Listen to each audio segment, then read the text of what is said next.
Bismillahirrahmanirrahim. Assalamualaikum warahmatullahi wabarakatuh. Alhamdulillahi wa kafa. Assalatu wassalamu ala rasulillahil mustafa wa ala alihi wa sahbihi wa man wafa wa ba'd. Faya ahbaballahi wa ahbaba rasulihi sallallahu alaihi wasallam. Usi nafsi wa iyyakum bitaqwallahi faqad fazal muttaqun fala tamutunna illa wa antum muslimun. Faqala ta'ala ya ayyuhalladzina amanu taqullaha haqqa tuqatih wa la tamutunna illa wa antum muslimun. Saudara-saudariku, bersyukur pada Allah Subhanahu wa taala mengawali jumpa kita. Kita bermohon kepada Allah Subhanahu wa taala semoga seluruh aktivitas kita yang telah, sedang atau akan dilakukan dirahmati dan diridhai oleh Allah Subhanahu wa taala. Kita bermohon kepada Allah semoga saudara-saudari kita yang berkehidupan namun belum beriman sampai detik ini diberikan kekuatan agar mampu bersyahadat sebelum wafat dan kembali kepada Allah Subhanahu wa taala. Pun dengan para pelaku maksiat semoga diberikan sentuhan dalam jiwa mereka agar mampu bertaubat dan memperbaiki kualitas kehidupan dengan lebih mulia. Semoga kita semua diberikan kemuliaan sampai pulang dalam keadaan husnul khatimah insyaallah. Baiklah, kita akan mencoba melanjutkan kajian kita di sesi kali ini. Masih terkait pembahasan tentang pokok kedua dalam syariat, perihal ibadah, dan mengambil bahasan topik utama yang pertama tentang sholat. Telah kita tuntaskan fase awal persiapan menjelang sholat dari subtopik pertama tentang wudhu. Kemudian di pertemuan yang lalu kita telah mengambil bagian dari penjelasan tentang kiblat dan hal-hal terkait dengannya. Kurang lebih ada 5 pembahasan utama, dan dari 5 itu kita baru menerangkan sampai dengan 3 pembahasan. Maka kali ini kita akan coba kemudian lanjutkan untuk menyempurnakan bahasan dimaksud sebelum masuk kepada persiapan menjelang sholat dan hal-hal yang terkait dengannya. Di pertemuan yang lalu telah kita bahas seputar definisi tentang kiblat. Telah kita sampaikan juga hal-hal hikmah terkait definisi itu, bukan sekedar dipahami bagaimana kita menghadap ke titik yang telah ditentukan dalam syariat, yaitu Al-Ka'bah Al-Musyarrafah dan di area Masjidil Haram itu, namun juga ada unsur Al-Isra' fihi, yaitu menyegerakan untuk menghadap tatkala panggilan sudah mulai diperdengarkan. Pun demikian ada unsur-unsur juga yang menyertai itu semua berupa kesempurnaan, menghadap dengan cara yang benar, dengan cara yang sempurna, dengan cara yang sungguh-sungguh, dan dengan kesempurnaan itu, kesungguhan itu, Allah pun berkenan menurunkan rahmat yang mampu mendekatkan diri kita dengan Allah Subhanahu wa ta'ala. Ini yang sebagian besar telah kita uraikan di pertemuan yang lalu, dan ini belum juga kita hapus untuk memberikan kesan bahwa materi yang telah kita tampilkan di pertemuan yang lalu, citranya ingin kita ambil dulu, sehingga boleh jadi dengan tulisan ini mengingatkan pula apa yang telah kita uraikan di jumpa kita sebelumnya. Definisi sudah kita terangkan, baik secara etimologi juga terminologi. Berkenan teman-teman sekalian yang baru bergabung khususnya, atau bahkan yang telah menyimak dan ingin mengkaji kembali, agar mereview video sebelumnya sehingga ada korelasi terkait pembahasan kita kini yang menguatkan aspek-aspek yang sebelumnya telah kita uraikan. Mohon dipahami dengan baik dan susunan penjelasan ini bisa diamati. Kemudian saya ingin berikan penekanannya pada definisi ini agar unsur-unsur ini dihadirkan yang telah kita kuatkan dengan dalil, bukan hanya sekedar menghadapkan diri ke arah kiblat, Ka'bah, Al-Masjidil Haram, tapi unsur-unsur ini sangat penting karena menghadirkan hikmah mendalam. Ini hikmah mendalam dari apa yang telah kita uraikan. Jadi menghadap kiblat bukan sekedar kita menghadap, tapi ada unsur-unsur yang menyertainya, dan penyertaan unsur ini akan mengikat ya, keadaan diri kita untuk menghadirkan kekhusyuan menjelang sholat. Jadi kalau benar cara kita menghadap kiblatnya dengan menghadirkan hal yang telah kita terangkan, dengan sifat bersegera itu, dengan kesungguhan, kan? Nah, semua itu menunjukkan pengantar kepada kekhusyuan yang dapat memberikan kekuatan-kekuatan yang sifatnya menghadirkan kenikmatan dalam sholat. Kemudian juga dalil telah kita uraikan, di masih saya tuliskan di Quran surah kedua Al-Baqarah ayat 143 sampai 144, ya kan? Di 144 ini saya dahulukan kemarin pembahasannya untuk bisa memberikan tertib ya pada satu peristiwa terkait dengan Al-Masjidil Haram dan Al-Masjidil Aqsa yang dikuatkan nanti dengan Quran surah ke-17 ayat 1 dan telah saya uraikan di pertemuan yang lalu. Bahkan kita tampilkan hadis juga bahwa Nabi SAW menjelaskan kepada sahabat Abu Dzar Al-Ghifari, Jundub bin Junadah, ketika mengonfirmasi kepada Rasulullah SAW tentang dua masjid utama ini pada khususnya. Maka Nabi menerangkan bahwa Masjidil Haram dibangun pertama kali, kemudian Masjidil Aqsa, dan jarak di antara keduanya 40 tahun. Ya, jarak di antara keduanya 40 tahun. Setelah Masjidil Haram, baru Al-Masjidil Aqsa. Itu disebutkan di Sahih Al-Bukhari. Ini masih ada tulisannya.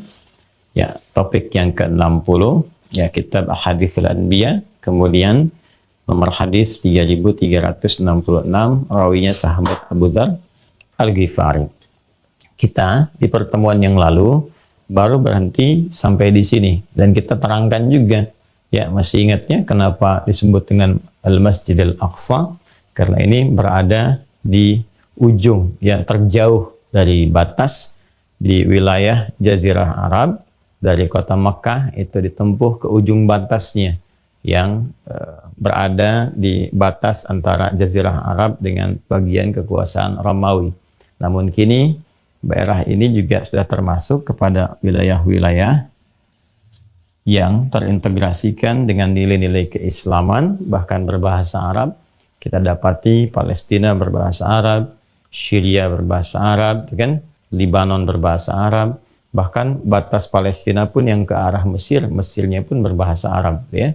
Jadi saya pernah sampaikan di pertemuan yang lalu sedikit pengetahuan tentang wilayah ini secara global, baik terkait dengan geopolitik secara singkat, ada berapa negara yang tergabung dalam negara-negara Arab, setidaknya ada 11 negara gitu kan, yang sekarang ini tergabung, ataupun hal-hal terkait dengannya. Nah, tersisa pertanyaan bahwa diterangkan di pertemuan yang lalu, di awal-awal masa perintah sholat, itu diperintahkan oleh Allah Subhanahu wa Ta'ala, yaitu pada tahun ke-12 dari misi kerasulan, saat usia Nabi Sallallahu Alaihi Wasallam 52 tahun, dan 1 tahun menjelang hijrah ke kota Yathrib atau Al-Madinah Al-Munawwarah, itu diturunkanlah kemudian perintah sholat setelah didahului dengan peristiwa Isra dan Mi'raj yang kemarin tuntas saya terangkan. Ditegaskan di Quran surah ke-17 di ayat yang pertama itu. Artinya ada fase 12 bulan menjelang hijrah yang berlangsung kemudian ibadah sholat yang perintahnya dihasilkan secara langsung dari proses Isra Mi'raj yang telah dilalui. Diumumkan oleh Rasulullah SAW. Nah, ini berlangsung selama 12 bulan sampai kemudian juga berhijrah ke Yathrib, kemudian menjadi Al-Madinah Al-Munawwarah, dan disebutkan dalam sejarah pada prosesi ini di awal-awal perintah sholat dikerjakan kemudian, ya, lalu sampai awal hijrah ke kota Yathrib Al-Madinah Al-Munawwarah itu selama 16 sampai dengan 17 bulan. Dari awal perintah itu menghadaplah Nabi SAW dan kaum muslimin kiblatnya ke arah Al-Masjid Al-Aqsa, disertai dengan doa Nabi SAW dalam proses itu agar Allah bersegera mengalihkan kiblat itu arahnya menuju Ka'bah Al-Musyarrafah di wilayah Masjid Al-Haram, dan baru dikabulkan kemudian dari masa itu, dari awal diperintahkan sampai dengan awal hijrah itu kurang lebih 16 sampai 17 bulan dengan turunnya Quran surah kedua Al-Baqarah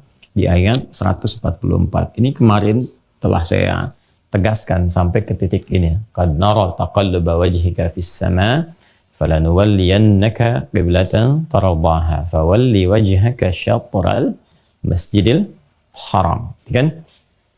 Nah, ini sangat menarik. Kemudian ditegaskan juga wa haitsu ma kuntum fawallu wujuhakum syatrah. Mulai detik ini kemudian kiblatmu arahkan ke arah Masjidil Haram dari arah manapun engkau. Bukan hanya sekedar dari Al-Madinah Al-Munawwarah, di wilayah manapun. Di luar Jazirah Arab, di seantara bumi dimanapun dia berada, maka arahkan titiknya itu ketika dia ingin menunaikan sholat, arah kiblatnya menunjuk kepada perintah Allah Subhanahu wa taala, arahkan ke titik Al-Masjid Al-Haram, ada wilayah Ka'bah Al-Musyarrafah di dalamnya. Kita ingin membahas dulu seperti dijanjikan di pertemuan yang lalu, mengapa di awal perintah sholat itu sampai dengan ke awal-awal masa hijrah, kan? Perintahnya tidak langsung diarahkan ke arah Al-Masjidil Haram, namun didahului dengan Al-Masjid Al-Aqsa. Para ulama telah memberikan satu penjelasan yang sangat terukur pada persoalan ini.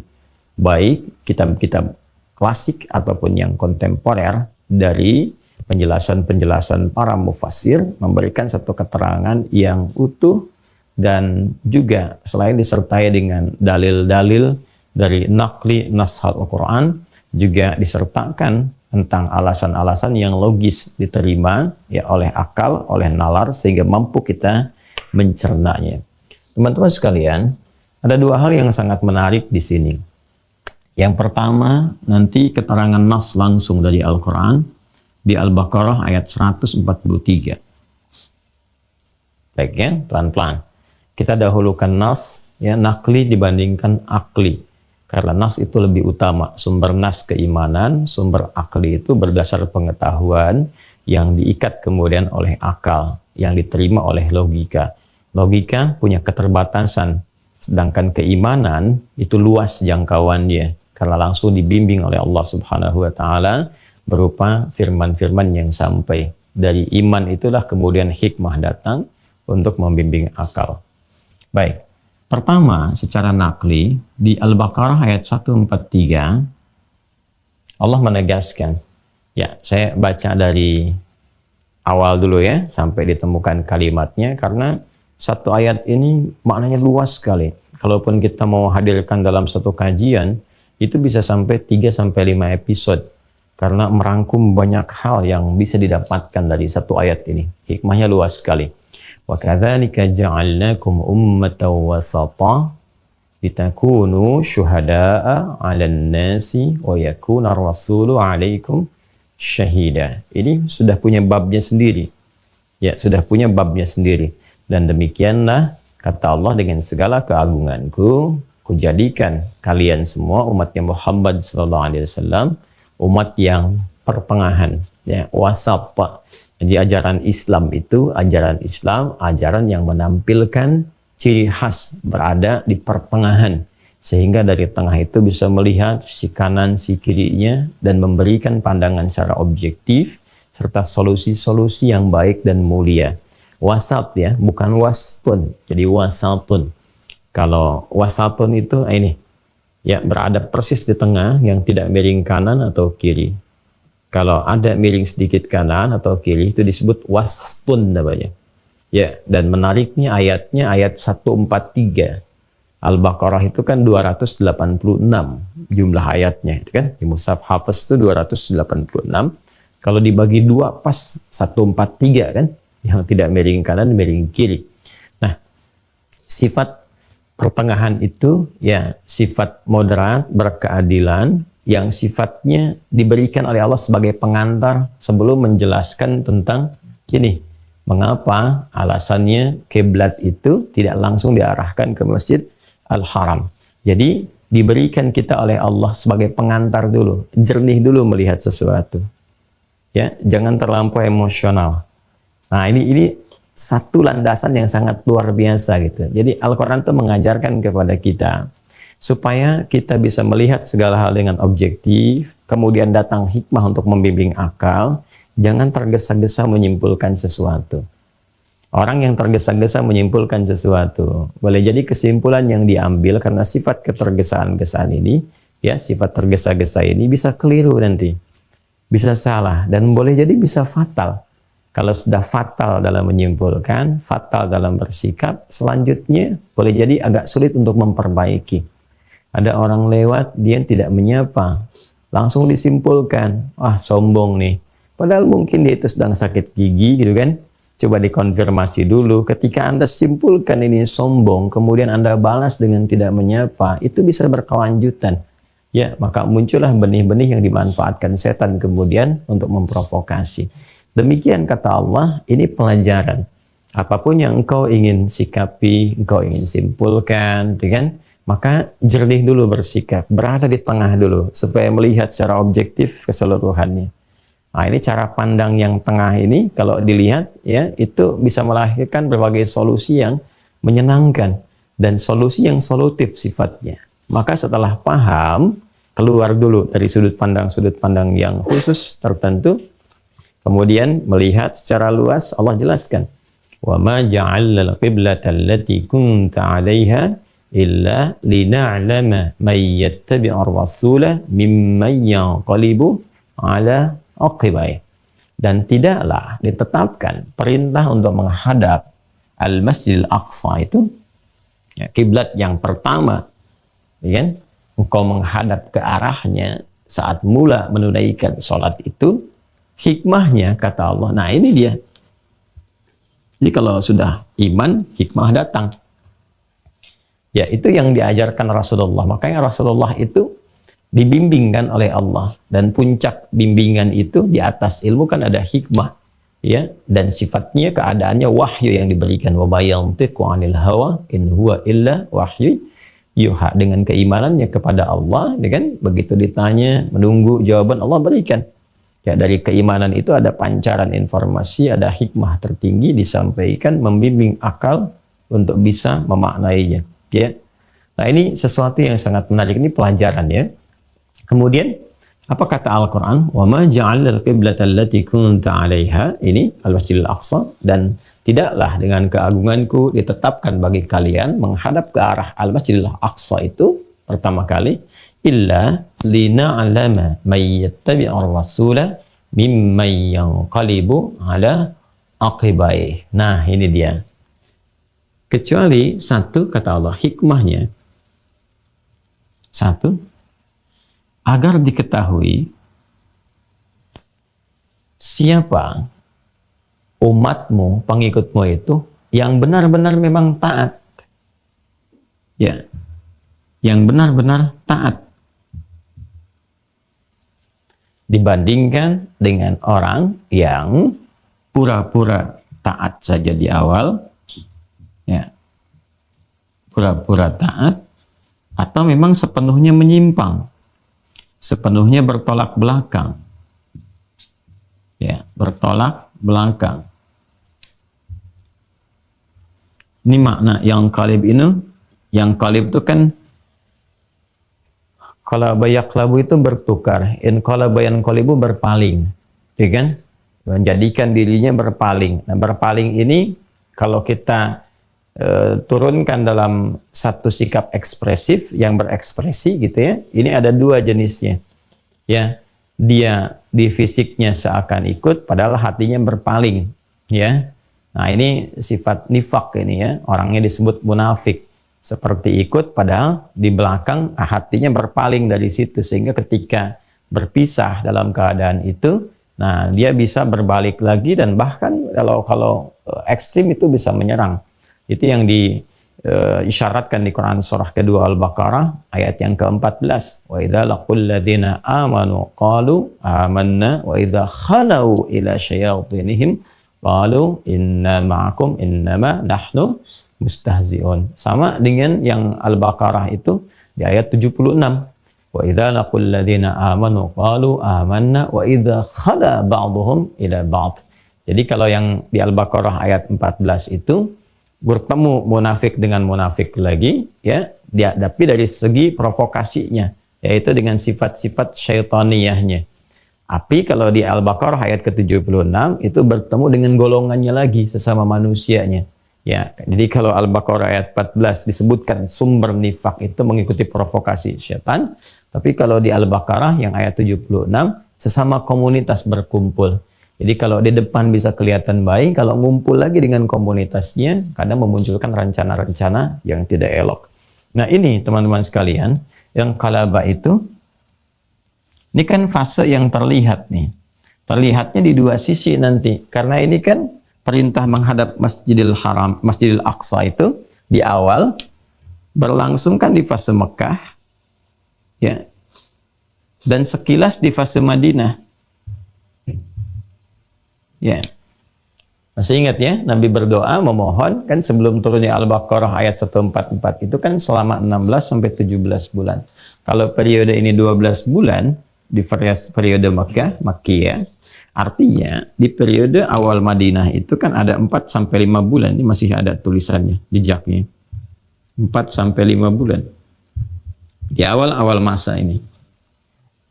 Nah, hikmah Allah menjadikan perintah pertama diarahkan ke Masjid Al-Aqsa, ingin menguji, kata Allah, supaya langsung engkau tahu, engkau lihat, ya kan? Jadi nampak dari ekspresinya.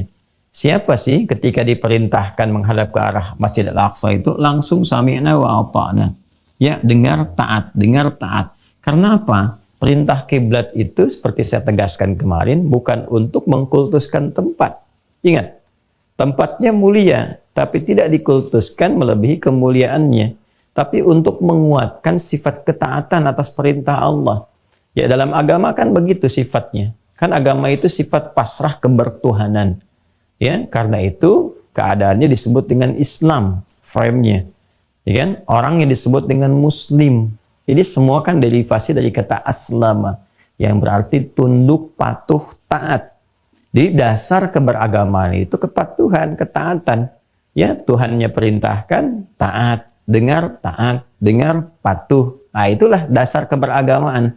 Nah, dasar seperti itu namanya Islam. Jadi kalau ada misalnya orang yang patuh pada Tuhannya, diminta begini patuh, minta begitu patuh. Nah, itu secara bahasa namanya Islam. Ya kan? Orangnya Muslim. Makanya kita, saya, Anda, kita disebut Muslim itu karena memiliki komitmen untuk patuh terhadap nilai-nilai, ajaran-ajaran, perintah-perintah, ya, dan juga larangan-larangan yang ditegaskan oleh Allah Subhanahu wa taala, oleh Tuhan kita. Ya, jadi ketaatan kita itu diikatnya dengan perintah, bukan karena persoalan sosoknya atau persoalan tempatnya atau waktu bahkan keadaannya. Ini yang saya tegaskan di pertemuan yang lalu, iblis itu mendapatkan laknat, ya kan? Bukan karena persoalan sujudnya, tapi persoalan pada ketaatan pada perintah Allah Subhanahu wa taala. Itu yang dikonfirmasi di Quran surah ke-7 itu Al-A'raf ayat 12 sampai 13 yang kemarin saya tegaskan. Qala ma mana'aka alla tasjuda idz amartuk. Ya kan? Hei iblis, apa yang mencegah engkau itu untuk hormat kepada Adam ketika aku perintahkan? Jadi yang penting perintahnya, bukan karena hormat sujudnya kepada Adam. Ya kan? Nah, apa jawabnya? Salah iblisnya, iblis salahnya di sini masih tetap mempertahankan kesombongannya. Ya, padahal tahu sesungguhnya itu perintah, cuma karena sombong menutup. Karena itu Allah haramkan kesombongan bagi setiap hamba, karena berbahaya itu. Ya, qala ana khairum minhu khalaqtani min narin wa khalaqtahu min tin. Karena aku lebih hebat ya Allah dibandingkan dengan Adam. Sudah jelas Allah tegaskan bukan karena Adamnya, ini perintah saya. Nah kan, ketika dia mengatakan kau ciptakan aku dari api, kata iblis, kau ciptakan dia dari tanah, statusnya lebih tinggi. Murkalah Allah di situ. Karena persoalannya, esensinya bukan karena penghormatan kepada Adam, ini perintahnya. Nah ini pun terkait dengan persoalan kiblat di awal ke Masjidil Aqsa, kemudian dialihkan ke Masjidil Haram, kata Allah ini untuk menguji. Mayyattabi'ar rasula mimman yanqalibu ala aqibai. Allah. Ya, siapa yang mampu taat? Yang menaati Rasul itu siapa atas perintah Allah? Jadi kiblat itu ujian ketaatan. Ya. bukan pada konteks pengkultusan, apalagi penyembahan. Itu yang keliru. Jadi kita luruskan, kalau ada sementara orang memandang salah persepsi, diduga menghadap kiblat itu ya sebagai Ka'bahnya itu disembah, bukan. Itu keliru, ya totally wrong, seperti yang saya sampaikan di pertemuan yang lalu. Yang dimaksudkan adalah ini ujian perintah atas ketaatan kita kepada Allah Subhanahu wa Ta'ala. Nah, untuk diketahui siapa yang menaati Rasulullah, mengikutinya, sami'na wa ata'na, kami dengar, kami taati, mimman yanqalibu ala aqibai, dibandingkan dengan orang yang mungkin kelihatan pura-pura taat padahal dia menyimpang, atau sama sekali memang bertolak belakang. Nah, ini menarik nih. Ini kata mimman yanqalibu ala aqibai sekaligus mencakup, teman-teman sekalian, dua fase ini. Periode Makkah, Makkiyah, dan periode ma ba'dal hijrah, kan? Di awal-awal masa di Al-Madinah Al-Munawwarah. Ini sangat menarik. Ini dirinci oleh beberapa mufassir, dari yang klasik sampai yang kontemporer. Kalau kita kumpulkan banyak sekali beberapanya. Bahkan yang beberapa tafsir yang ditulis di kondisi-kondisi tertentu pun itu juga tidak jauh dari pakem ini, bahkan lebih merinci, seperti Said Qutb menulis tafsir fi Dhilalil Quran itu ya saat berada di balik penjara itu. Nah, itu juga menjelaskan yang menjangkau nilai-nilai logika ya yang memiliki kesamaan dengan tafsir-tafsir yang lain. Artinya nggak ada perbedaan pendapat di sini ya dalam berbagai hal. Nah, saya ingin katakan teman-teman sekalian, pertama para ulama menjelaskan situasi di Mekah di awal masa risalah, apalagi sudah sampai ke periode ini 12 tahun sebelum hijrah. Hal yang mendorong Nabi itu diperintahkan oleh Allah untuk hijrah, kan? Ya, di antara sebabnya yang menjadi ketetapan untuk berhijrah atas izin Allah Subhanahu wa Ta'ala, itu kondisi Mekah yang sangat tidak kondusif. Yang di antara ketidakkondusifan itu juga terkait dengan keadaan Ka'bah pada masa itu. Jadi orang-orang kafir Quraisy pada masa itu sudah memonopoli Ka'bah itu sebagai bagian dari pusat penyembahan mereka. Ya, bahkan menjadikan Ka'bah itu dipenuhi dengan patung-patung. Ya, ada sejarah yang mencatat kurang lebih 360 patung dengan patung terbesarnya Hubal dan lain-lain sebagainya, gitu kan? Ya, saya pernah bahas edisi tersendiri ini tentang patung ini yang di Klik Adi itu, ya, di dalamnya, di luarnya dan sebagainya. Jadi mereka sudah memonopoli keadaan Ka'bah ini dan sudah menyimpulkan bahwa permintaan penyembahan teragung itu ya kepada Tuhan-Tuhan yang mereka pertuhankan, mereka kemudian dekatkan atau bahkan hadirkan di area Ka'bah ini. Sehingga seakan memberikan kesan bahwa ini tempat pemujaan yang umum bagi semua masyarakat gitu, yang dipahami umumnya itu atas keyakinan yang mereka yakini pada masa itu. Ya, ya dengan politeisme itu, penyembahan terhadap berhala. Jadi sudah mereka klaim ini sebagai bagian tempat untuk beribadah bagi mereka, walaupun mereka sendiri menyadari Ka'bahnya ini uniknya nih. Ya, punya sifat umum untuk digunakan sebagai tawaf oleh siapapun. Mereka mengetahui Ka'bahnya ini mulia dan sebagainya. Dan ini karena satu peristiwa besar yang pernah saya terangkan dulu, ya, sosok yang kelihatannya itu dermawan, baik, dianggap seperti soleh, padahal kurang ilmu, gitu kan? Jadi persoalan, ya, mereka ingin mendapatkan berkahnya dari Ka'bah itu dengan menempatkan benda-benda yang dipertuhankan. Nah, namun celakanya menjadikan itu sebagai pusat pemujaan. Jadi seakan-akan kalau sudah menghadap ke Ka'bah itu nyembah Tuhan mereka. Ya, walaupun uniknya mereka bedakan dengan tawaf. Kalau tawaf silakan tawaf-tawaf aja gitu. Ya, ini unik sekali nih. Ya, makanya pada musim haji itu yang tawaf ya tawaf. Ya, yang menjadikan berhala sebagai Tuhannya ya megang, nyentuh dan sebagainya. Yang tidak ya putar-putar aja. Makanya di masa-masa risalah pun Nabi tawaf ya tawaf gitu kan. Ya, tapi tidak pernah mendekat kepada berhala. Ya, jauh dari itu semua. Hanya ketika sudah dipersepsikan sebagai penyembahan, ya, apalagi dalam bentuk sholat dan sebagainya, itu kesan yang tertangkap oleh mereka itu spesifik. Ini spesial, ya. Patung-patung yang berada di area ini bahkan dimasukkan ke dalamnya. Ini memberikan sikap tegas mereka bahwa ke arah Ka'bah itu penyembahannya adalah penyembahan kepada Tuhan-Tuhan yang mereka pertuhankan. Di titik inilah kemudian Allah memberikan hikmah. Allah memberikan hikmah. Apa di antara hikmahnya? Satu,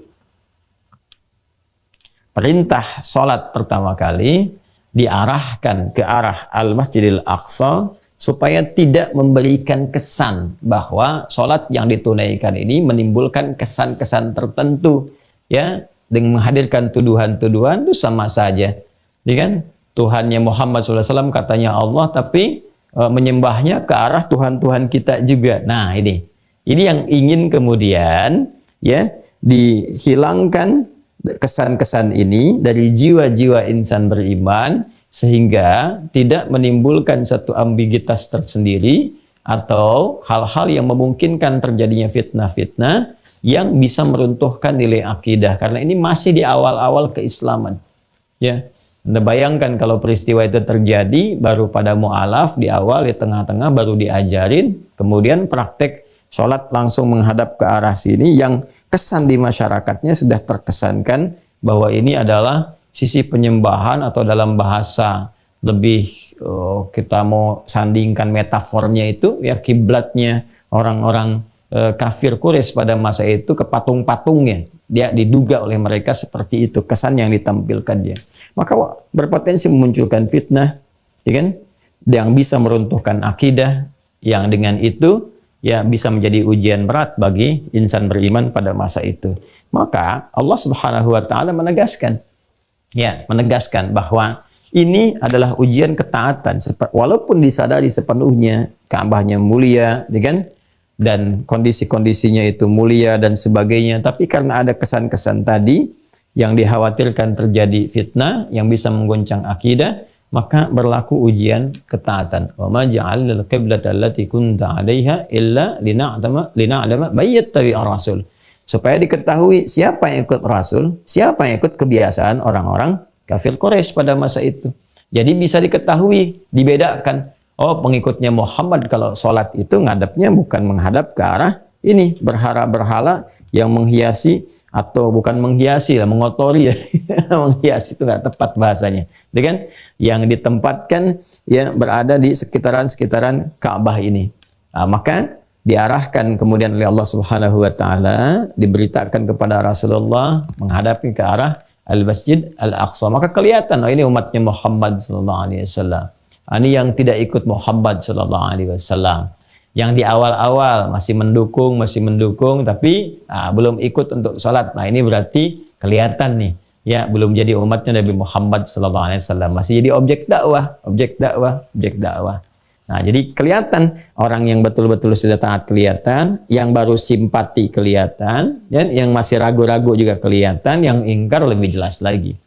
Nah, fase ini kan tidak mudah nih di awal-awal. Kondisi-kondisi ini bahkan lebih ekstrimnya lagi kan yang ketahuan langsung dipersekusi.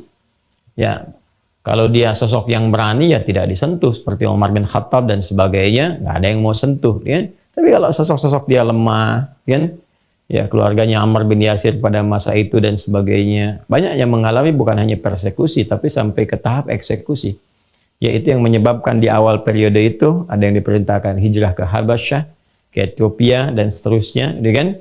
Nah, untuk menghindari eskalasi tinggi ini yang melahirkan tekanan-tekanan yang bahkan bisa membahayakan bagi jiwa. Ini tahap 1. Tahap 2, ketika sampai ke sini, ke Yathrib, ke Al-Madinah, Al-Munawwarah, kan sudah tidak mendapatkan kesan ini lagi. Kesan ini udah nggak ada. Ya, orang-orang Mekah kan tetap di Mekah dengan persepsinya. Ya kan? Kalau yang di Madinah, ini di Yathrib, yang kemudian menjadi Al-Madinah, Al-Munawwarah, ya secara sosiologis tidak sama pandangan-pandangan mereka, cita-cita yang ada mereka dengan masyarakat ini, masyarakat yang ada di Mekah. Ya kan? Jaraknya sudah 400 kilo sendiri, ya sudah punya persepsi sendiri dan sebagainya. Walaupun sebagian mereka ini kan sudah heterogen di sini. Ya, Yahudi ada, Nasrani ada, kemudian juga yang politeisme juga ada, yang biasa ziarah ke Mekah juga sudah ada.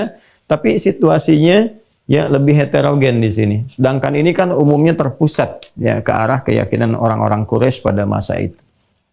Nah, teman-teman sekalian, ketika pindah ke sini, nah ini jadi terbalik situasinya. Begitu Nabi datang ke Yathrib itu, saya sebut Yathrib dulu ya, ingin menunjukkan keistimewaan risalah Islam yang bisa mengubah keadaan Yathrib itu menjadi suasana kota. Yathrib itu gambarannya ketika Nabi pertama datang ke wilayah itu, Yathrib itu nama dari keturunan anak dari Nabi Nuh alaihissalam. Yathrib yang pertama mula menempati tempat ini. Jadi setiap ditempati biasanya disebut dengan nama orang yang pertama yang ada di situ, maka tempatnya menjadi nama itu, diambil dari nama orangnya. Nah ini teman-teman sekalian, Yathrib, keadaannya pada saat itu cukup parah ya. Secara banyak hal, banyak aspek dalam tatanan sosial kemasyarakatan. Dari sisi ekonomi jauh di bawah resesi. Jadi ada monopoli ekonomi, monopoli perdagangan lah ya, kalau bahasa tegasnya gitu, yang dikuasai oleh Yahudi saja. Dengan berbagai hal. Ya, sehingga terkenal pada masa itu seburuk-buruknya pasar, ya pasar yang ada di Yathrib pada saat itu. Wah, jadi kecurangan, timbangan, macam-macam sudah ada semua di situ. Yang penting melahirkan keuntungan. Ini yang nanti melahirkan ayat-ayat, bahkan surat-surat yang spesifik menjelaskan tentang kondisi pasar pada masa itu. Sehingga keuntungan itu hanya dikuasai oleh satu atau segelintir pihak saja, khususnya dari kalangan Yahudi pada masa itu. Ya, ada pasarnya tersendiri. Itu dari sisi ekonomi. Kemudian dari sisi politik juga, ini bergerak juga. Ya, kenapa ini bisa menguasai? Awalnya ketika stabil keadaan pasar dan semua banyak yang untung, terutama juga pedagang-pedagang yang telah menetap lama, yang keturunannya dari Yaman, ya dua suku utama yaitu Aus dan Khazraj, dan keduanya tuh banyak untung besar, terus sejahtera masyarakat merata. Nah ini mulai bergerak, memprovokasi supaya berselisih, sehingga terjadi perselisihan dan itu membawa kepada suasana politis kurang lebih selama 600 tahun berselisih. Ya, sebelum datangnya Nabi itu kurang lebih 600 tahun. Jadi Anda bisa bayangkan suasana sosiologisnya, suasana ekonominya yang jauh di bawah resesi, jauh, ya kan? Kemudian ada pertikaian suku dan seterusnya. Ini luar biasa lah. Nah, Nabi datang itu, ya, walaupun dalam keadaan demikian dikenal umumnya orang Madinah itu lebih tenang karena secara geografis agak berbeda dengan Mekah. Mekah itu cenderung gersang, ya kan? Hanya bukit-bukit, batu, jarang tumbuhan. Di Madinah itu lahannya cukup subur, banyak tumbuhan, sehingga suasana tumbuhan itu memengaruhi kepada keadaan hati. Ya, keadaannya lebih tenang, ya lebih nyaman. Makanya kalau Anda datang ke Madinah itu kan suasananya bisa agak-agak berbeda, hawanya berbeda sendiri gitu ya. Kita yang sudah pernah ke sana tuh bisa merasakan bagaimana orang-orang di sana tenangnya, dengan teduhnya dan sebagainya. Itu terpengaruh. Kondisi alam kan memengaruhi. Orang tinggal dekat pantai suaranya cenderung keras, kan? Orang tinggal dekat hutan juga dan sebaliknya agak berbeda karakternya dengan tinggal di tempat-tempat tertentu. Nah, ini keadaan-keadaan yang memengaruhi. Nah, ketika pindah ke sini, saya ingin jelaskan bahwa Nabi disambut luar biasa karena memang sangat dirindukan, ditunggu. Sebagian dari mereka bahkan sudah pernah melakukan baiat, sudah pernah ke Mekah, kan? Tapi di sisi lain, nah ini menariknya, dalam pergaulan sosial, ini kan ada satu kaum ya, Yahudi di sini. Ya memang ini punya karakternya sendiri, karakter khas dari zaman-zaman dulu gitu kan. Nah, di antaranya salah satunya itu seringkali usil. Ya, dan usilnya kalau sudah usil kadang melampaui batas, hulu, keterlaluan. Ya, usil di politik bisa keterlaluan, usil di bidang ekonomi bisa keterlaluan. Ya, ya kita bisa lihat aja sekarang krisis-krisis yang dulu berlangsung di tahun 90-an tuh, 97, 98 kan karena keusilan ini juga. Datang ke sini borong, habisin ini, ya kekurangan terjadi gitu kan, krisis dan sebagainya. Banyak hal lah yang bisa, ini dari dulu begini. Ya ada tingkat keusilannya. Kalau belajar genealogi Yahudi nanti kalau ada waktu lagi kita sambungkan kembali ya. Nah ini juga sama nih. Jadi begitu di awal-awal, secara singkatnya, hijrah ke sini, fase ini 4-5 bulan, itu sering diolok-olok juga oleh orang-orang Yahudi. Sering diolok-olok. Apa di antara olok-oloknya? Lihat tuh umatnya Muhammad SAW. Kan? Katanya risalahnya penyempurna. Kan? Risalahnya yang paling unggul, yang paling mulia. Kiblatnya kok masih ikut-ikutan kiblatnya kita ke Masjid Al-Aqsa yang ada Haikal Sulaiman di dalamnya, ya di areanya. Nah, jadi itu selalu diolok-olok demikian. Sama dengan kasusnya puasa juga. Ya, katanya umatnya mulia, kok puasanya ikut-ikutan Asyura katanya kan? Kan Nabi memerintahkan untuk menghargai apa yang telah ada, namun tidak bertentangan dengan syariat Islam. Kan begitu datang ke Yathrib pertama kali ditanya, ya kan? Nah, ini kok umat Yahudi puasa apa itu? Dan konfirmasikan. Mereka mengatakan, ini kami puasa mengikuti jejak Nabi sebelumnya ke Musa yang bersyukur pada Allah Subhanahu wa taala karena dibebaskan dari Firaun, ya, yaitu dikenal dengan puasa Asyura. Asyur itu 10. Asyur 10 Al-Muharram itu kan. Kemudian mereka berpuasa, itu dikenal dengan demikian, maka dikenal dengan Asyura. Nah, maka pada saat itu Nabi mengatakan kami lebih berhak kepada Musa dibandingkan dengan mereka. Yang dimaksudkan apa? Nasab kenabiannya Nabi lebih nyambung. Yang kedua, nasab lurusnya menjaga syariat Musa, menjaga din, kan risalah yang dibawa Musa itu untuk disempurnakan Nabi Muhammad lebih nyambung. Maka kemudian Nabi memerintahkan pada para sahabat, ya kalian puasa. Karena ini pertama tidak bertentangan dengan syariat, nilai puasa itu. Ya, tidak bertentangan dengan syariat. Ini yang paling pokok nih. Ya. Jadi bila ada tradisi atau keadaan yang tidak bertentangan dengan syariat, malah dibenarkan oleh syariat dan sifatnya baik, itu dipertahankan. Ya. Ini tuntunan. Nanti kalau sudah masuk ke aspek fikih-fikih terapan muamalah, kita akan bahas lebih dalam tentang itu. Ya, nanti ada persoalan banyak hal. Mencakup di dalamnya nanti misalnya persoalan tahlil, persoalan macam-macam, itu bahasanya ada di sana nanti ketika masuk muamalah. Ya, jadi jangan dibahas sekarang dulu supaya tidak melompat-lompat, ya. Nah, ini awal pokoknya. Itu jadi olok-olok. Ya, sampai nanti turunlah perintah Quran surah kedua Al-Baqarah ayat 183 tentang puasa itu. Ya ayyuhalladzina amanu kutiba alaikumussyam kama kutiba alal ladzina min qablikum la'allakum tattaqun. Ya, Nabi sallallahu alaihi wasallam bermaksud baik. Ya, yang pertama untuk mempertahankan syariat dalam keadaan yang baik, yang kedua juga membangun ya satu pola pendekatan dakwah yang baik dengan orang-orang Yahudi yang tidak langsung meruntuhkan kebiasaan mereka. Ya, jadi tidak meruntuhkan kebiasaan yang telah dibangun. Itu kan pola adaptasi yang bagus sungguhnya. Ya, itu Masya Allah itu yang diterapkan juga nanti oleh para ulama-ulama kita ketika berdakwah di Nusantara di awal-awal masa sampai dengan kini. Ya, jadi hal-hal yang baik yang sekiranya tidak langsung bertentangan dengan syariat, malah ini kan menguatkan syariat. Ya, ketika pertama kali diadakan menguatkan syariat. Itu juga dari sisi psikologis itu memberikan langkah awal ya, pola pendekatan dengan adaptasi-adaptasi yang baik sehingga harusnya sih bisa diterima. Oh, apa yang kita kerjakan ternyata umatnya Muhammad SAW juga mengerjakannya. Itu membangun kan satu pola kedekatan, pola komunikasi yang baik, ada penerimaan, harusnya demikian. Ya, cuman yang lahir ternyata olok-olok, puasanya ikut-ikutan. Maka Allah turunkan yang lebih baik daripada itu, yaitu puasa Ramadan. Ya, itu di antara asalnya, Maka Allah turunkan puasa khusus spesifik hadiah untuk umatnya Muhammad SAW dan di dalamnya terdapat malam Al-Qadar, kemuliaan Al-Qur'an, macam-macam lah yang tidak didapatkan oleh umat-umat di masa lalu. Ya, itu hadiah terindah gitu kan, terbesar satu, selain nanti ada Jumat, ada Al-Fatihah dan sebagainya. Nah, ini kiblat juga demikian. Ya, ini yang saya katakan. Di awal datang Nabi Muhammad kan banyak ya yang menyambut ya, seperti Abdullah bin Ubay bin Salul juga langsung memaksa dirinya masuk Islam. Ya, masuk Islam dan sebagainya, menampakkan mereka itu respect kepada Nabi Muhammad SAW dan sebagainya, diterima dan seterusnya. Tapi ketika menjalankan syariat, di belakang ngolok-ngolok. Nah, ini yang saya katakan pura-pura taat. Nih. Ada yang memang bertolak belakang sepenuhnya. Ini umumnya menjangkau fase Mekah sebelum hijrah. Ya, untuk menunjukkan yang berbeda dengan Nabi Muhammad, itu yang masih menghadap ke arah berhala-berhala di sekitaran Ka'bah.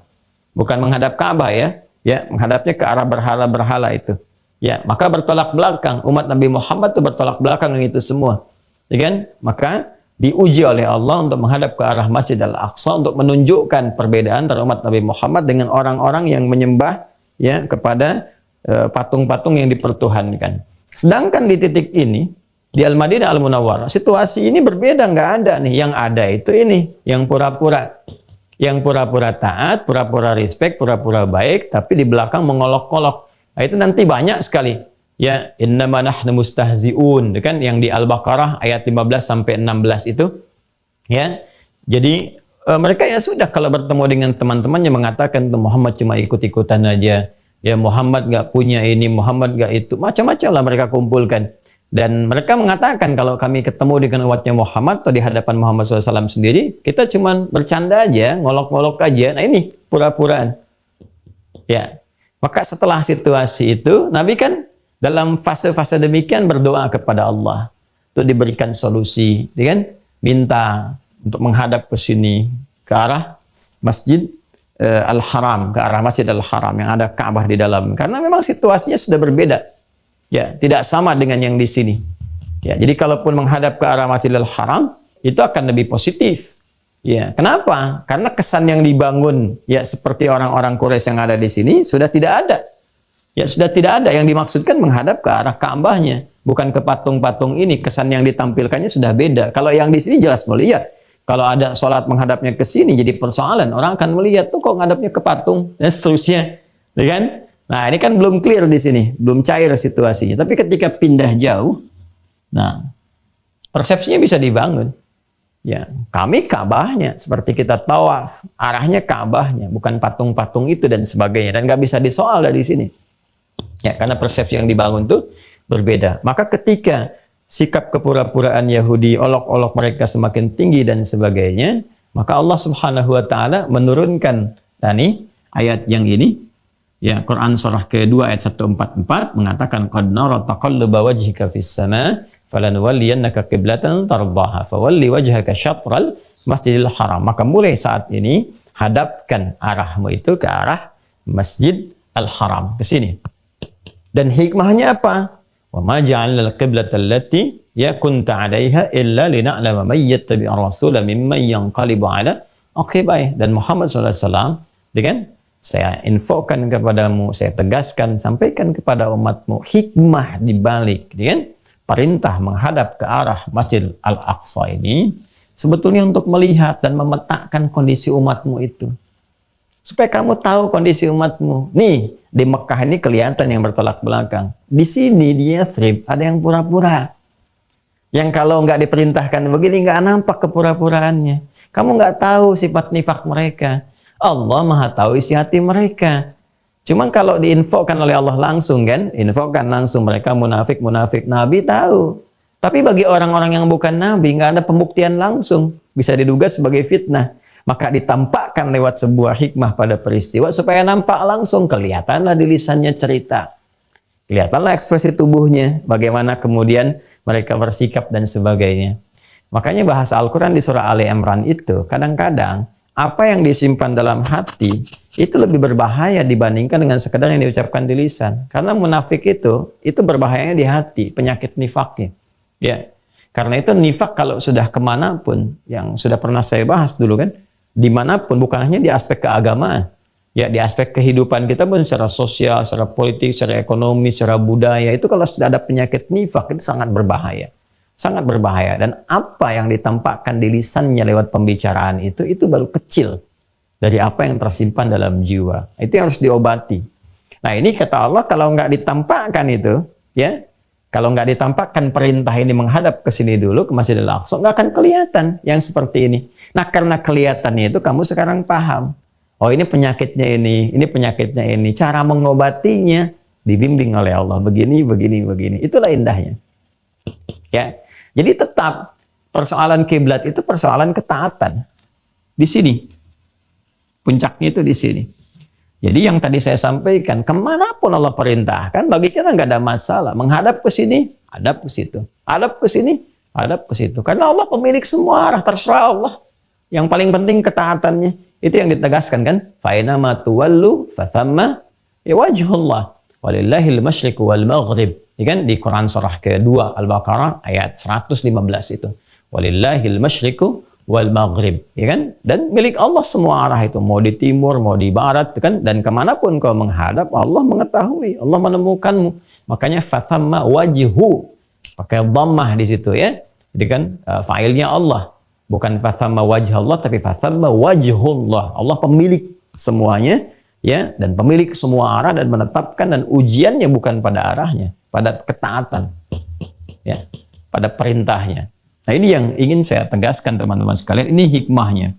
Jadi kalau Anda bertanya, mengapa kemudian kiblat pertamanya diarahkan ke Masjidil Aqsa, bukan langsung ke arah Al-Masjidil Haram, maka dijawab kemudian dengan pendekatan wahyu yang langsung Allah turunkan. Alasannya satu adalah sebagai ujian ketaatan untuk memetakan kondisi umat pada masa itu, sehingga langkah-langkah dakwah bisa diketahui, ya kan, secara proporsional untuk mengobati hal-hal yang ada pada diri umat pada masa itu, baik umat yang ada di Mekah ataupun umat yang ada di Yathrib. Ketika bimbingan wahyu itu diturunkan, dipraktekkan dalam kehidupan, maka Masya Allah, dari awal dijelaskan itu, nampak itu tanda-tanda penyakit dan sebagainya, turun bimbingan wahyu untuk mengobati. Ya, sehingga apa yang terjadi? Di bidang ekonomi stabil, karena Nabi kemudian dibimbing oleh Allah, kan, untuk membuat suasana pasar baru yang lebih terbuka, kan, dengan kejujuran dan sebagainya, sehingga pasar-pasar yang dimonopoli oleh Yahudi ini sudah, ya, lama-lama jadi nggak laku, kemudian ikut ke sini, dan sistemnya kemudian jadi menyebar keseluruhan, jadi merata, kesejahteraan yang merata, keadilan sosial bagi seluruh rakyat Madinah pada saat itu, ya. Nah, ini gambarannya. Kemudian yang terpecah belah itu, Aus dan Khazraj, dipersaudarakan, dibimbing, ya, melalui wahyu kepada Nabi Muhammad, maka terjadilah persatuan Madinah pada saat itu, ya.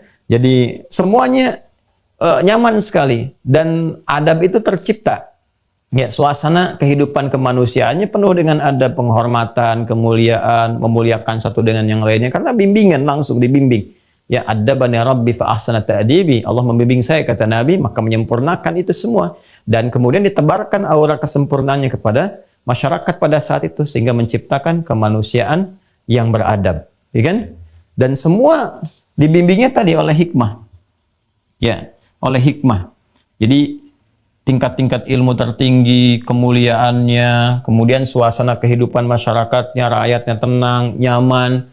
Hal-hal yang kira-kira ada persoalan, wakil-wakil mereka datang kepada Rasulullah, meminta keputusan, diajarkan oleh Nabi, sehingga berubahlah ini semua menjadi nilai-nilai kemuliaan. Kerakyatan yang dipimpin oleh hikmat, kebijaksanaan dalam permusyawaratan perwakilan, ya kan?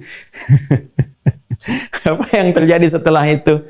Dari Yathrib jadi Madinah, jadi suasana kota yang menampilkan cahaya, inspirasi, kemuliaan. Jadi orang tuh kalau bertanya di mana ada pasar yang bagus, Madinah. Yang tadinya ekonominya jelek jadi bagus.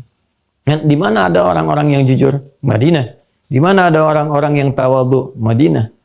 Ya, jadi mulai mendasarkan kepada keesaan Allah Subhanahu wa taala, ketuhanan yang Maha Esa, itu kan?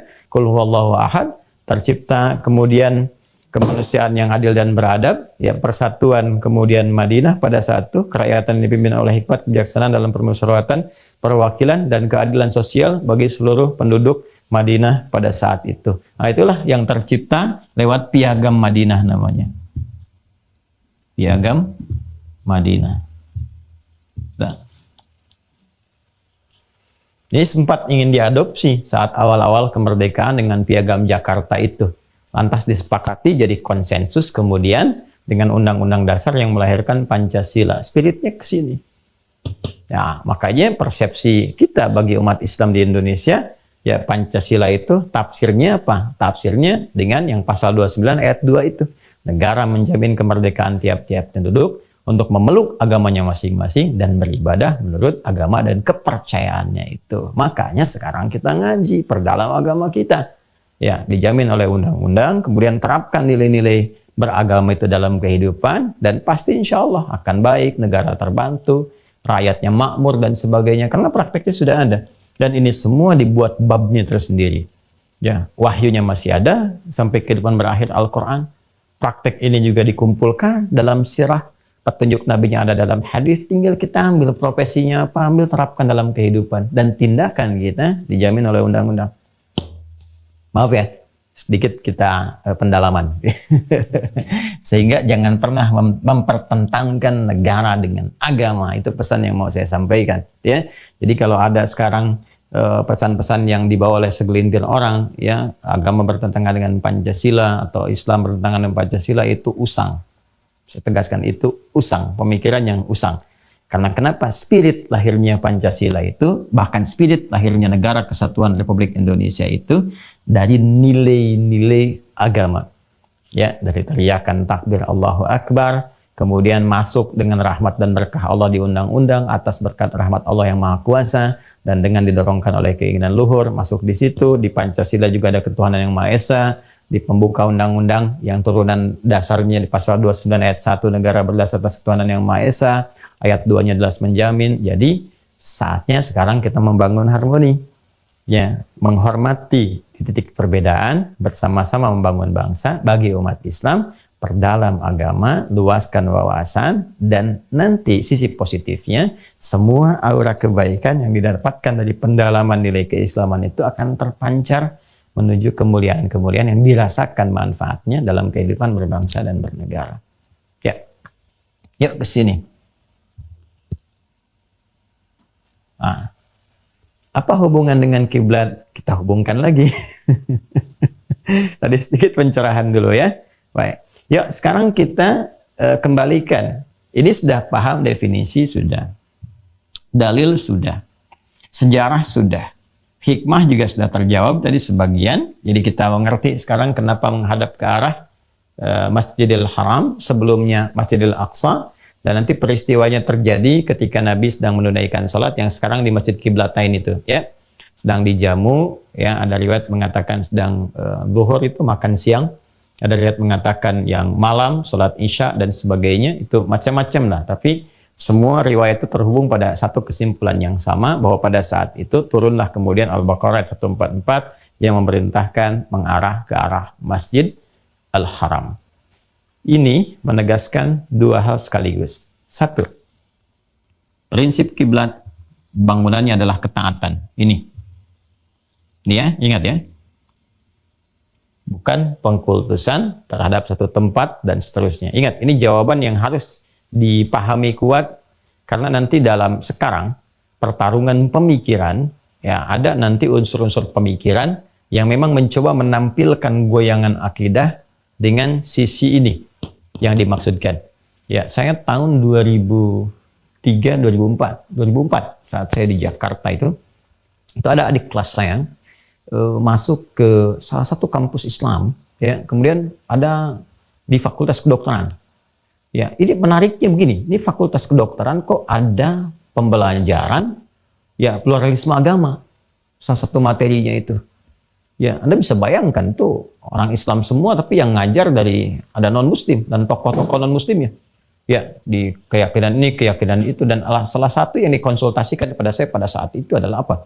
Ya, dia mengatakan, ada dosen saya berkata semua sama katanya. Ya, orang Islam juga menyembah pebatu juga, ya, dan dia katakan ketika ditolak bukan, itu kan? Itu Ka'bah itu dia katakan, dia persepsikan Ka'bah itu adalah objek sesembahan. Ya, objek sesembahan. Jadi dia duga bahwa orang Islam itu nyembah Ka'bah. Nah, itu menjawabnya bagaimana? Nah, ini yang kita tadi sampaikan. Dia buktinya apa? Orang Islam tidak pernah mengkultuskan Ka'bah.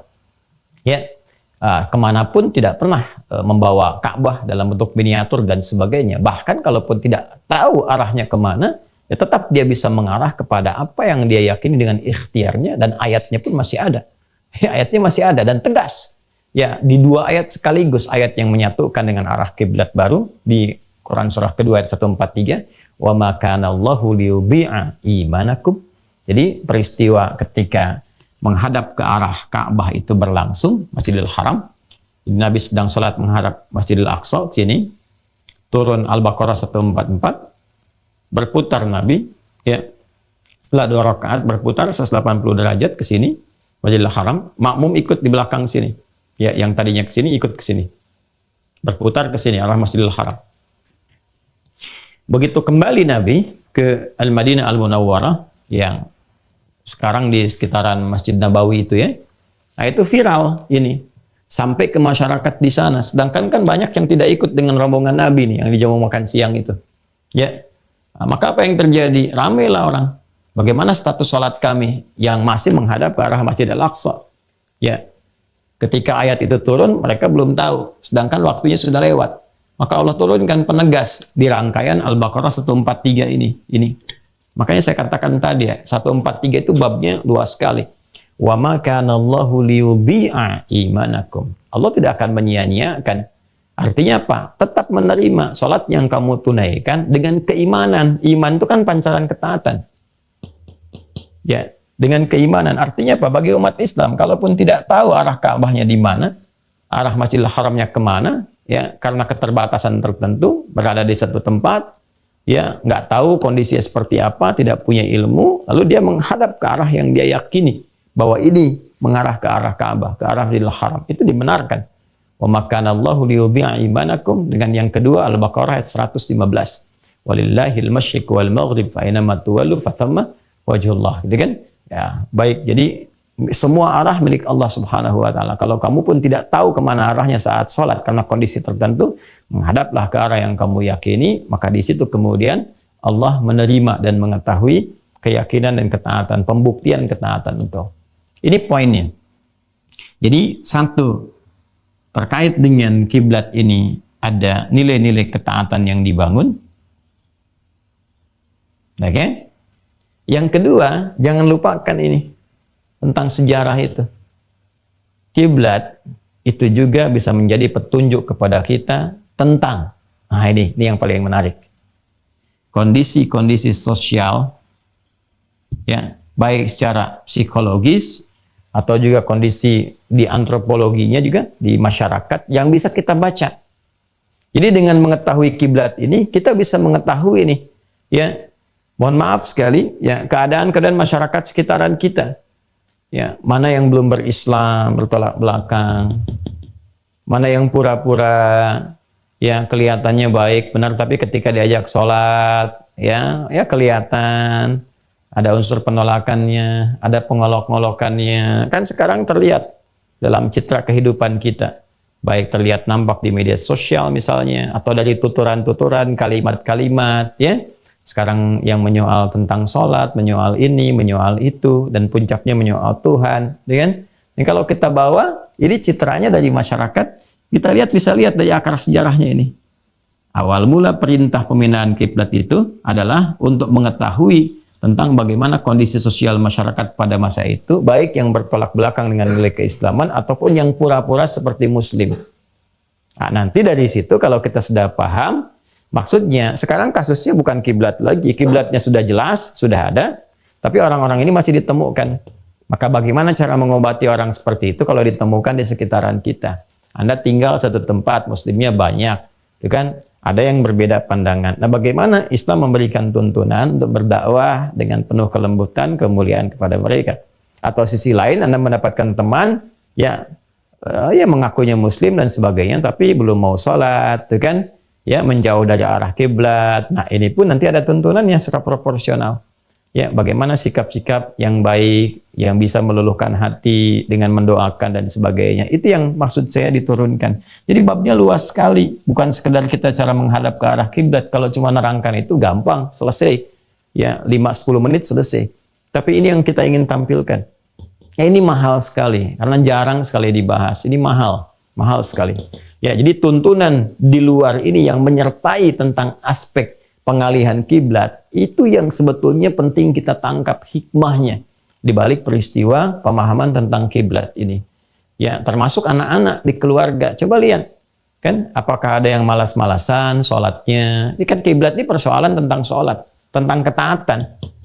Ya, coba di rumah itu Bapak Ibu lihat ada berapa orang jumlah anggota keluarga di rumah. Dilihat dari porsi ketaatannya kepada Allah. Karena prinsip kiblat pertama itu ujian ketaatan. Ya, Anda mungkin bisa lihat si kakak, oh ini bagus, setiap waktu sholat dia sudah siap-siap. Yang ini, yang adiknya, oh ini harus nunggu qomat, nungguin. Nah, ini bagaimana cara menyikapinya? Ya, bahkan boleh jadi nanti ada yang terpengaruh oleh lingkungan. Ya, Anda tidak tahu bahwa sekarang dia sudah meninggalkan sholat misalnya. bahkan sedang terfikir meninggalkan Islam dan sebagainya. Ini hal-hal yang seperti ini yang muncul di masa-masa lalu. Ya, sebagai provokasi-provokasi lingkungan yang mencoba untuk meruntuhkan akidah. Nah, ini penanganannya ada sendiri. Nanti ada babnya sendiri. Ada babnya sendiri. Ya. Baik, ini sudah saya tuntaskan. Nanti saat masuk kepada muamalah, ini nanti kita akan kaji kembali. Ya, sebagai implementasi dari ibadah. Makanya di Islam itu semuanya terkoneksi. Nggak ada yang terputus, nyambung semua. Dampak dari sini nanti ke muamalah. Dan muamalah obatnya dengan akhlak. Gitu ya. Nah, jadi ini sudah kita bahas, definisi sudah, dalil sudah, sejarah sudah. Kemudian kita masuk terakhir kepada ini, cara. Menghadap ke arah kiblatnya. Nas di dalam Al-Quran jelas menunjuk bahwa kiblat yang dimaksudkan arahnya ke arah Al-Masjid Al-Haram.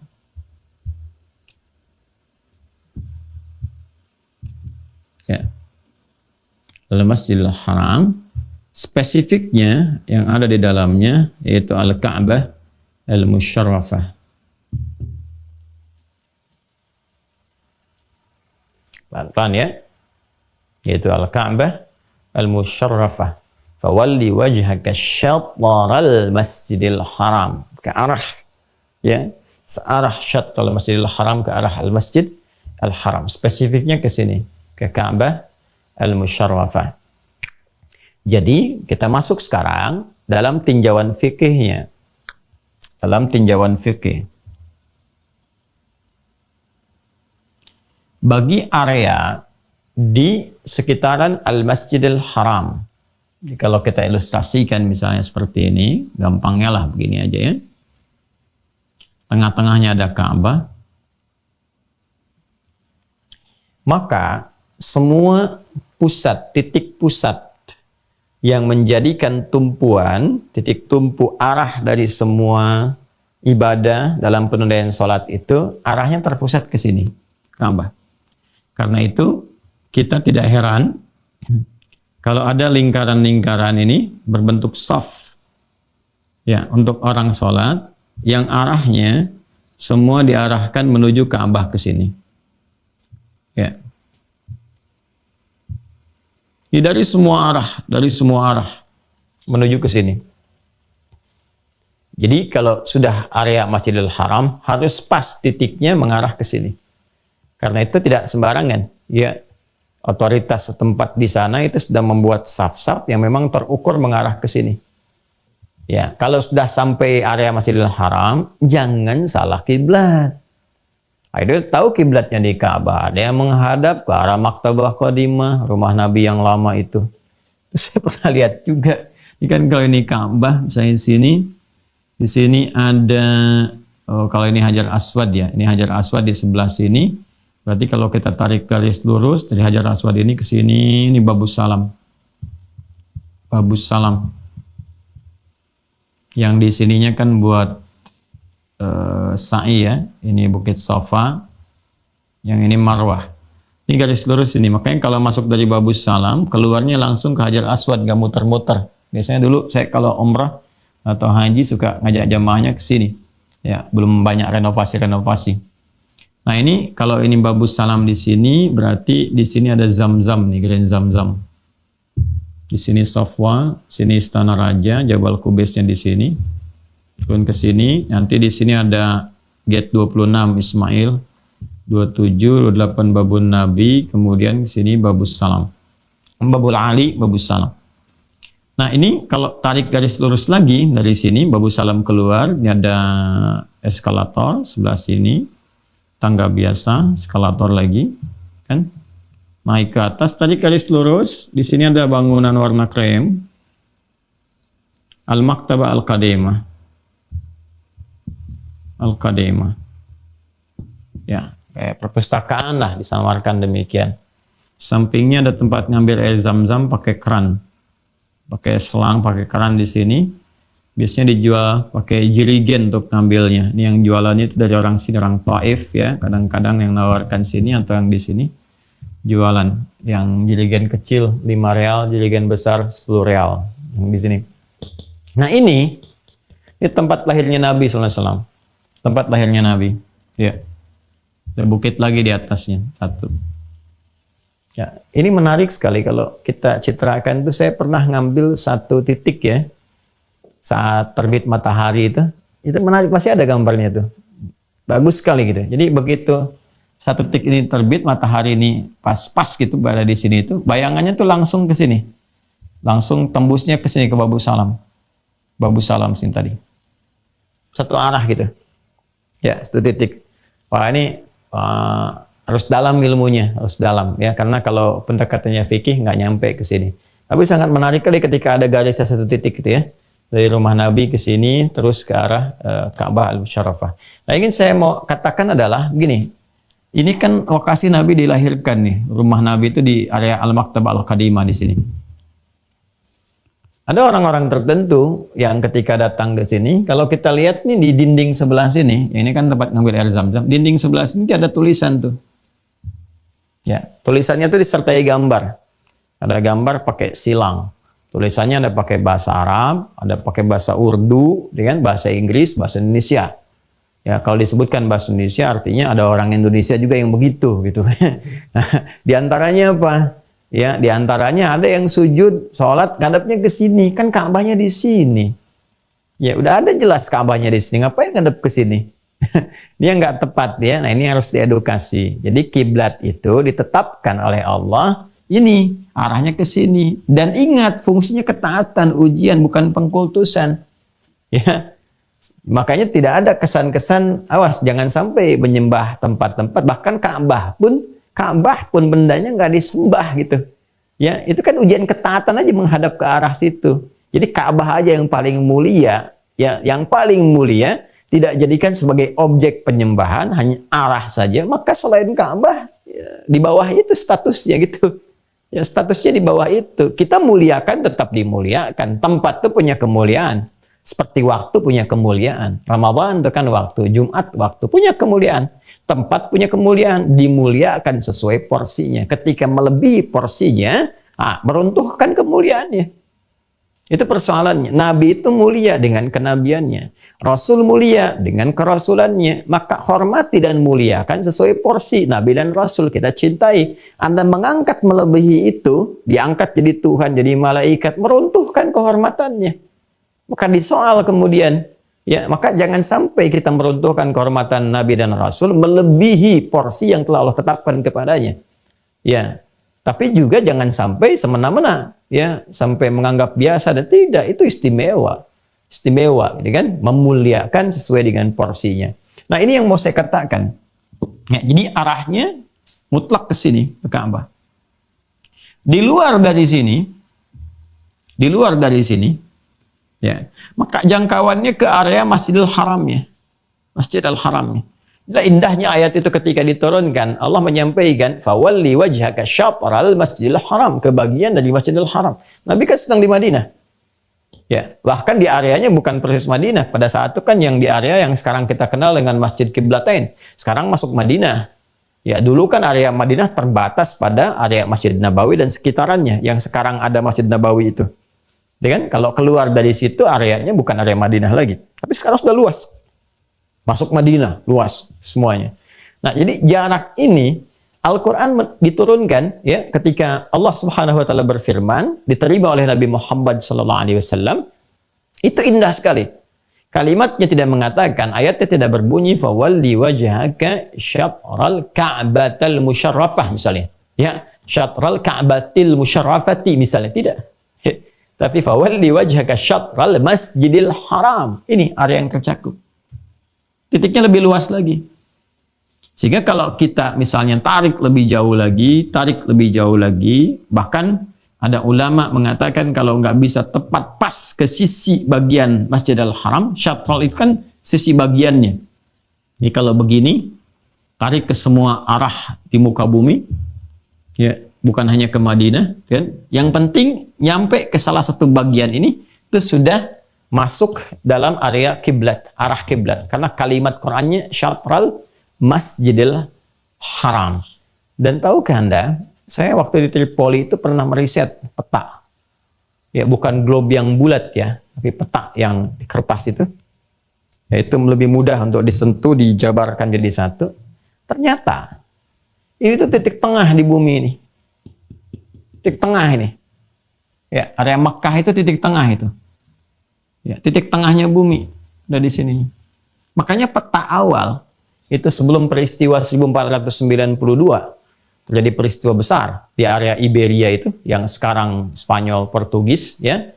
Ketika Isabella bersatu dengan Ferdinand dan menghancurkan itu, ya, keadaan-keadaan pada masa itu, wilayah-wilayah keislaman, orang-orang muslim dan sebagainya, terjadi peristiwa-peristiwa besar yang nanti dampaknya setelah itu, ya, Eropa juga mendapatkan warisan dari khazanah pemikiran orang Islam dan dikembangkan, dan kemudian di antara salah satu bidangnya adalah di seni geografis, ya, yang mengarah kepada peta, dipindahkan kemudian pusatnya ke Greenwich yang kita kenal sekarang, Greenwich atau Greenwich, ya, sekarang itu titiknya kan di situ. Dulu nggak di situ. Peta pertama itu di sini. Titik nolnya itu ini dulu.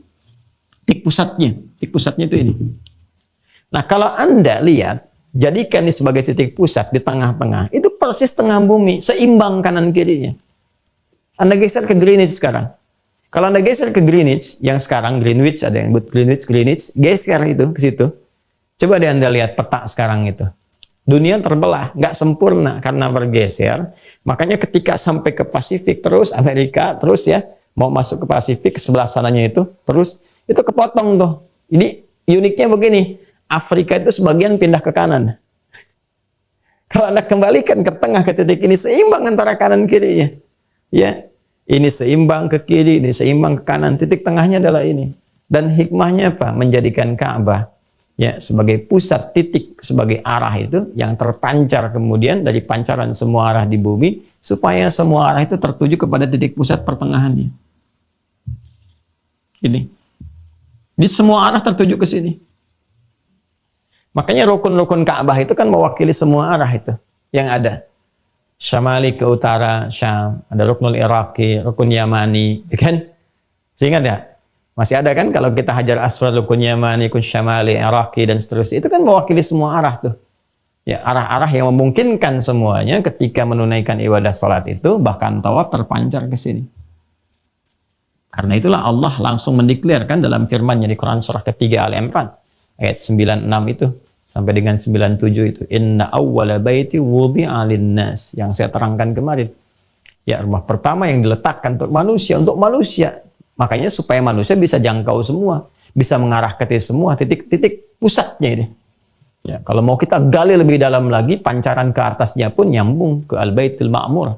Ya, jadi ada pusat yang ada di langit yang tawaf malaikat di situ, ada pusat yang ada di bumi yang manusia tawaf di situ.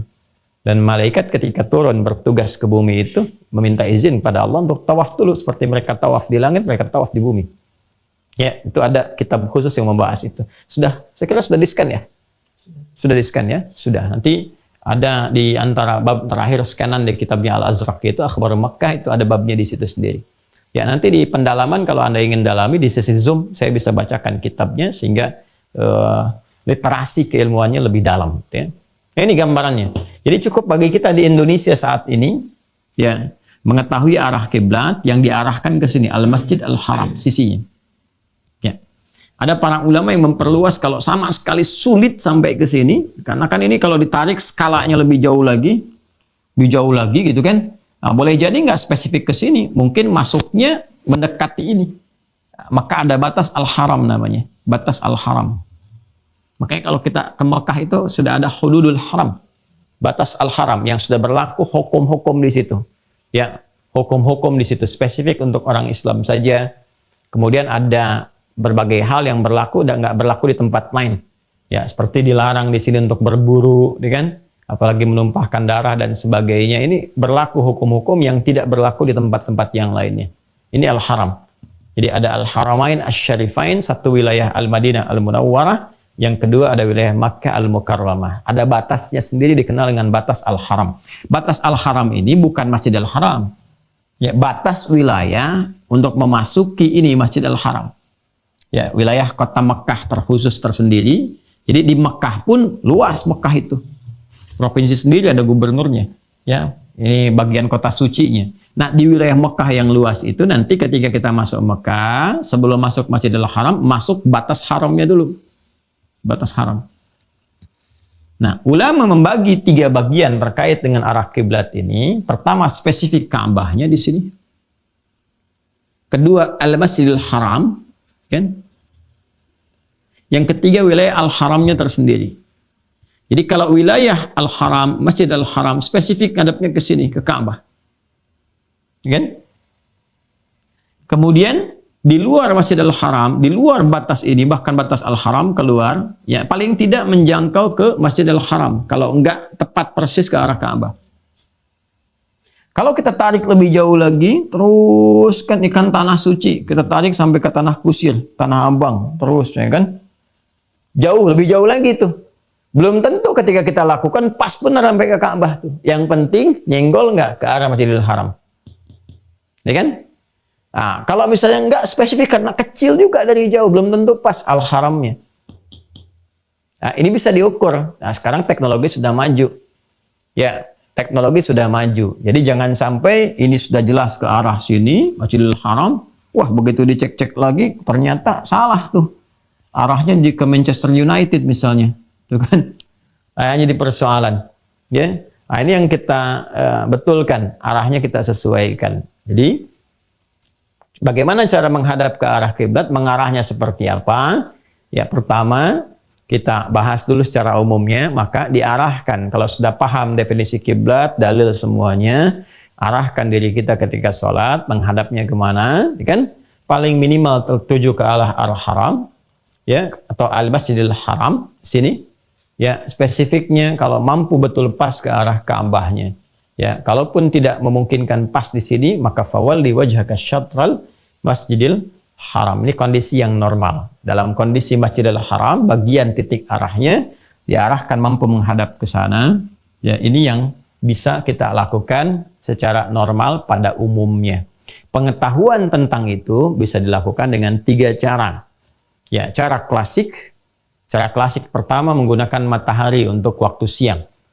Jadi dengan melihat posisi matahari kita bisa menentukan. Di kita kan enaknya demikian. Ya, terbit di timur, terbenam di barat, dan arahnya kan ini ke barat kalau dari kita, dari Indonesia pada umumnya. Jadi ketika kita melihat matahari, terbitnya dari mana? Oh, dari arah sana, berarti itu timur. Tinggal langsung lihat lawannya barat, berarti menghadap kiblatnya ke arah sana. Ya kan? Nah, karena itu memposisikan yang dicontohkan Nabi dengan bayangan, cara klasik pertama, ya kan? Bayangan itu juga sangat menentukan. Ya, Anda ketika tanam tongkat, ya kan? Kalau ingin nggak melihat ke matahari, tinggal melihat ke bayangan tongkatnya sekaligus menentukan waktu-waktu sholat. Itu ada ilmunya sendiri. Ya, ada ilmunya sendiri. Tapi kalau Anda ingin cepat, ya tinggal lihat aja ke atas. Seperti apa, mataharinya di mana, ya tentukan arah sebaliknya. Oke? Okay? Nah, kemudian teman-teman sekalian, ya kalau di tengah bagaimana Ustadz? Kan Anda bisa melihat dari tengah itu posisinya, ya miringnya kemana? Ya kan? Dari tengah itu kan jelas kalau kita melihat ke jam aja ke waktu sudah melewati batas pertengahan hari, dia pasti akan miring kan ke arah barat. Nah, itulah barat arahnya. Yang sebelumnya dia dari arah timur. Kalau malam bisa melihat kepada gugusan rasi bintang, itu juga nanti ada ilmunya sendiri secara astronomis, bisa dilihat kan bintang-bintang itu membentuk rasi dan menunjuk arah juga. Makanya para nelayan kan jadikan patokan betul itu. Rasi bintang itu. Ini anginnya mana nih? Angin utara, angin selatan, angin timur, dan sebagainya. Dan sudah jadi pengetahuan mereka itu. Jadi para nelayan itu udah paham kalau ke laut ini ada angin utara nih. Ya, kita baru tahunya pantai utara. Itu mereka udah tahu angin tuh. Dari bacaan apa? Dari bacaan rasi bintang. Ya, mereka lihat tuh. Oh, ini begini, begini. Dan nggak ada kaitan dengan ramalan-ramalan. Ya, oh, ini rasi bintangnya apa? Nggak ada. Itu untuk penunjuk arah. Ya, wabin najmi hum yahtadun. Dan dengan bintang itu mereka bisa melihat penunjuk arah. Ya, bisa melihat petunjuk dengan izin Allah Subhanahu wa taala. Jadi nggak ada soal siang malam itu ketahuan kemana menghadap kiblat. Salat siang tahu kiblatnya, salat malam tahu kiblatnya. Ya, siang malam salat tuh sempurna sekali. Jelas semuanya, terang, dan tanda-tanda alam diikutkan untuk mensupport itu semua. Nah, ini yang klasik. Klasik pertama pakai penentu dari posisi matahari siang, kan? Kondisi kedua menggunakan bintang, patokannya rasi bintang. Ya, kemudian yang paling simpel ya sekarang udah ada aplikasi. Ya, tinggal Anda kemudian sesuaikan, goyang-goyang, kalibrasi seperti ini. udah kelihatan arahnya, tinggal simpan, dah ada derajatnya berapa. Yang sekarang lebih spesifik lagi, ya ke daerah yang paling pelosok pun sudah ketahuan derajat kiblatnya ukurannya sekian. Tinggal sesuaikan, dikalibrasikan, cek dan nunjuk sendiri. Maksud saya begini loh, kalau Allah sudah mengizinkan sampai semudah itu, belum sholat juga, dengan cara apa lagi gitu? Ya, nah itu imannya yang perlu dikalibrasi itu, ya petunjuk hatinya. Jadi ini yang ingin ditekankan ya, cara menghadapnya seperti itu untuk menentukan arah. Nah, sekarang kita sudah mengetahui di arahnya ke arah Masjidil Haram, Ka'bah. Paling gampangnya yang nggak susahnya sudah, ya gunakan presisinya biar tinggi, dikalibrasikan, sudah ketahuan, cek, ya makanya cek. Alhamdulillah ini ada masa-masa tertentu saat matahari tepat di atas Ka'bah itu yang kita bisa sesuaikan ya kemana arah kiblatnya, dan biasanya Kemenak sudah memberikan informasi itu ya, bahkan viral juga di media-media sosial. Itu waktu-waktu itu bisa kita cek sampai kita bisa memusatkan titik di rumah mana arah kiblat yang pasnya. Ya, dipastikan ada kiblat itu yang jelas di rumah, di mana Anda sholat, di kamar-kamar. Ya, ini nggak sembarangan. Ingat ya, ingat. Mengetahui arah kiblat itu bukan sembarangan, bukan sekedar formalitas untuk kita sholat, tidak. Tapi ini, ada penyerta-penyerta berupa rahmat, pengabulan, ya, pendekatan kepada Allah. Jadi kalau benar kiblat kita karena kesungguhan kita memetakan, cek kembali, saya pengen cek supaya benar sholat saya, itu seketika rahmat Allah diturunkan, baru ngecek saja. Dan suasana sholat akan berbeda. Suasana sholat tidak akan sama, akan berbeda keadaannya, tingkat kehusyuannya. Nah, ini bagian yang pertama teman-teman sekalian. Ya, untuk menentukan cara yang terkait dengan arah. Sekarang sikapnya bagaimana? Sikapnya. Karena Nabi mengatakan, "Tsumastaqbilil qiblah, asbigil wudu, tsumastaqbilil qiblah." Nah, sekarang bagaimana sikapnya menghadap ke arah kiblat itu? Apakah sekedar berdiri, gitu kan? Apakah berdirinya diatur, seperti apa kakinya, seperti apa tangannya, gitu kan? Nah, seperti apa sikapnya? Nah, itu yang akan kita bahas di pertemuan berikutnya, karena itu akan mengantarkan kepada pelaksanaan waktu sholat yang diiringi dengan persiapan iqamah. Ya. Nah, jadi kita cukupkan dulu sampai di sini. Untuk mengetahui pendalaman tentang kiblat, selesai kita menunjukkan arahnya seperti apa, dan banyak pelajaran yang penting di luar sekedar arah. Kalau saya ingin menerangkan arah menghadapnya kemana, selesai. Tuntas, gampang, 5-10 menit selesai. Hadapkan dirinya ke arah Masjidil Haram, ayatnya begini, tuntas. Tapi kita tidak akan mengetahui bab lain terkait dengan hal-hal yang spesifik diterangkan, diisyaratkan dalam Al-Quran. Ya, jangan tarik jauh-jauh dulu ke lingkungan jauh, di keluarga. Lihat suami, istri, anak-anak, dan sebagainya. Bagaimana sholat mereka?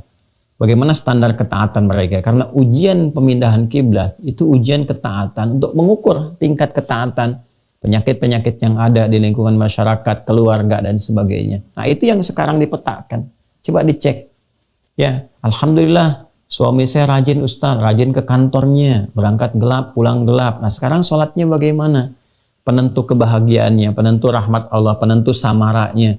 Ya, sambarannya penuh, tapi samaranya kosong, nggak akan bahagia rumah tangga itu. Sambara itu bahasa Sunda menunjukkan dapur. Ya, keadaan bumbu-bumbu di dapur itu penuh gitu. Ya, ya, tapi samaranya itu kosong gitu. Ya, bumbu-bumbu mawaddah, rahmah, sakinah itu kosong, itu gak akan maksimal. Itu pusat ketaatan. Kemudian jauh dari itu kesungguhan untuk mengarahkan diri ke kiblat itu juga menentukan cepatnya rahmat Allah diturunkan.